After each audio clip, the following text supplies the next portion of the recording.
Hello, my name is Joy Wright. I am the principal lead learner of King Philip Middle School in West Hartford, Connecticut, serving 6th, 7th, and 8th grade students.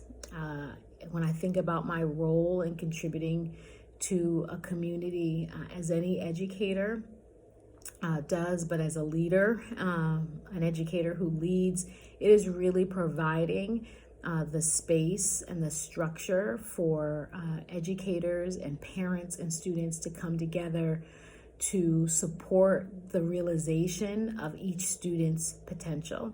That there are dreams and hopes that students come here with that are their own, that are shared by their community.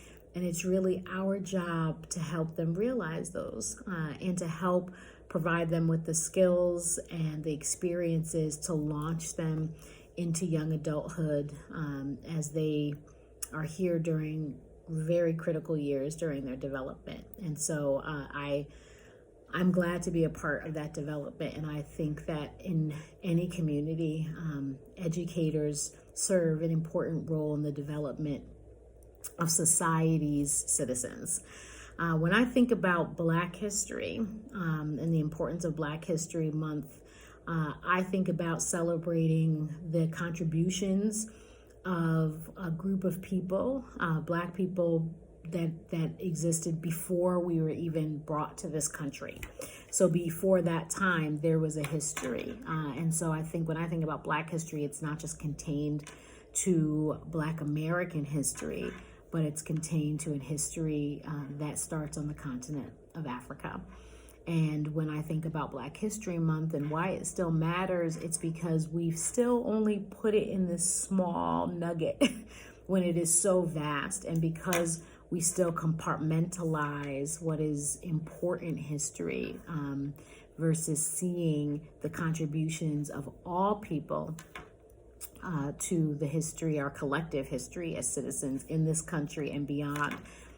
It's still important because there are still things that I'm finding out, not to mention other people are finding out about the contributions of Blacks to our collective history. And as people think about this month, and the question is, who inspires me? It is all the writers, and poets, because they bear witness to history. They bear witness of a community, Black community, and the traditions, the oral traditions of a Black community. And so I am so appreciative of new writers like Renee Watson and Nick Stone and Jason Reynolds.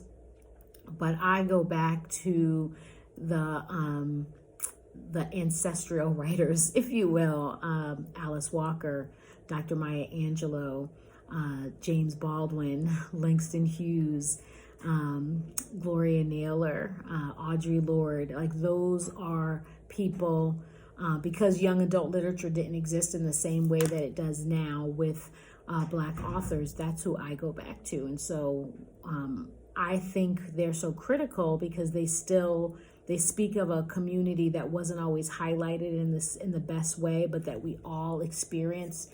And it spoke a range of our communal experience depending on where you grew up, whether it was in the South or the North. And so what I like to do when I celebrate the Black History Month is to go back and read writers, and to go back and read their works, to read their Eyes Were Watching God, to read Song of Solomon, to read poetry from Langston Hughes or Dr. Maya Angelou. That is how I relive Black history and celebrate Black History Month, by looking at the celebrations of those communities and the way that they bear witness to the Black communities. So when you're thinking about that would be my recommendation, that you pick up a Black writer and experience the experiences of through a character, and understand that it's not just representative of that culture or character, but it is representative of a culture. Outside of that, there are so many books and movies and podcasts.